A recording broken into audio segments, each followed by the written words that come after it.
markale kula wacan wanaagsan daawadayaasha qiimiga iyo qadarinta naga mudano ku soo dhawaada muuqaal cusub oo xiiso leh meel walba aad joogto xil walba ay ku tahay waxaan ku leeyahay waqtiga ku wacnaado halkan aad daawanaysana waa garaadhisatiyo waxaan bilaabi doonaa goordhow hadduu rabbi raali ka noqdo taariikhda dalka Soomaaliya inagoo ka bilaabi doona gobolka baaxadda leh gobolka mugga iyo qiimaha iyo qadarinta mudan gobolka ah hooyada dalka Soomaaliya waa gobolkan Banaadir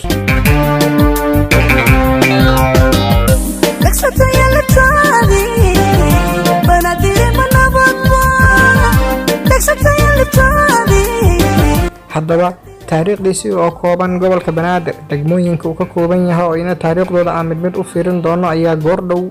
iyo muuqaalada soo xigta inoo bilaaban doona aanse ku bilaabno gobolkan Banaadir haddaba kusoo dhawaada muuqaalka Banaadir waa gobolka ugu yar misana ugu dadka badan dalka Soomaaliya waxa uu ka kooban yahay 18 degmo waxaana magaalo madax u ah Xamar sidoo kale Banaadir waxaa ku taala magaalo madaxda Soomaaliya ee Muqdisho gobolka Banaadir caadiyan waxaa magaalo madax u ah Xamar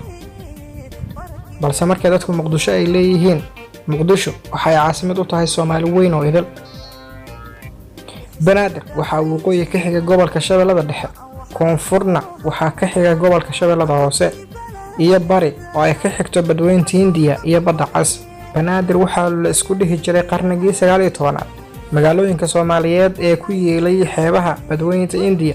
laga soo bilaabo Warshaq laguna geeyo magaalada Baraawe waagu gumaysigu Talyaanigu koonfurta Soomaaliya ka talin jiray iyo horaantii madax banaanida dalka Soomaaliya Banaadir waxa ay ka koobneed gobolada hadda loo kala yaqaan Shabeellada Dhexe Shabeellada Hoose iyo Banaadir guud ahaan waxa la isku heli jiray gobolka Banaadir balse waxaa la bedelay sanadka markii uu ahaa 1982 dawladii kacaanka dawladii militariga dawladii uu hogaaminayay madaxweyne Jaale Maxamed Siyaad Barre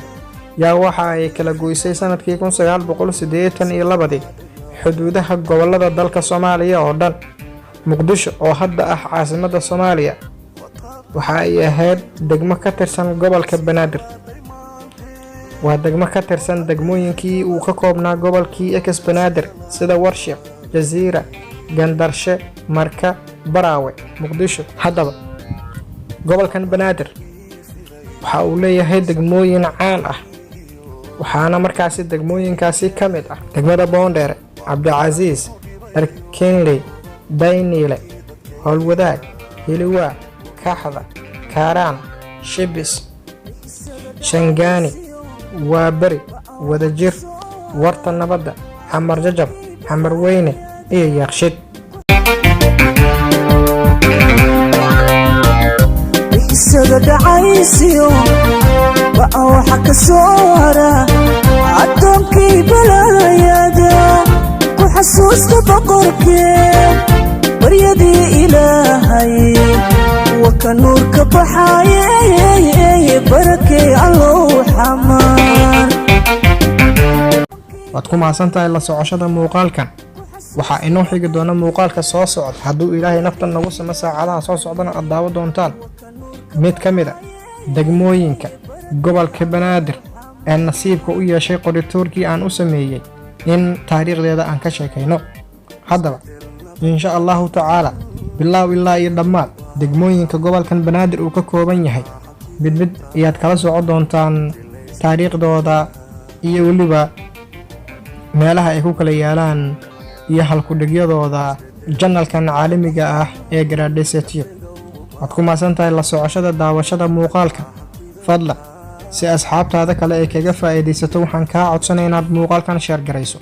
sidoo kalena inaad nagu dhiirigelisid muuqaalkan inaad like saarto codkaaga ama commentigaaga ama aragtidaada quruxda badan aad noo soo gudbiso ama nagu dhiirigeliso ama dhaliisha aad nagu sheegto waad ku maasantahay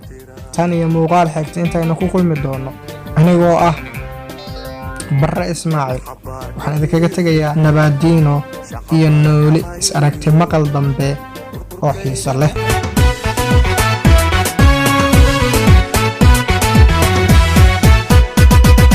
Waligi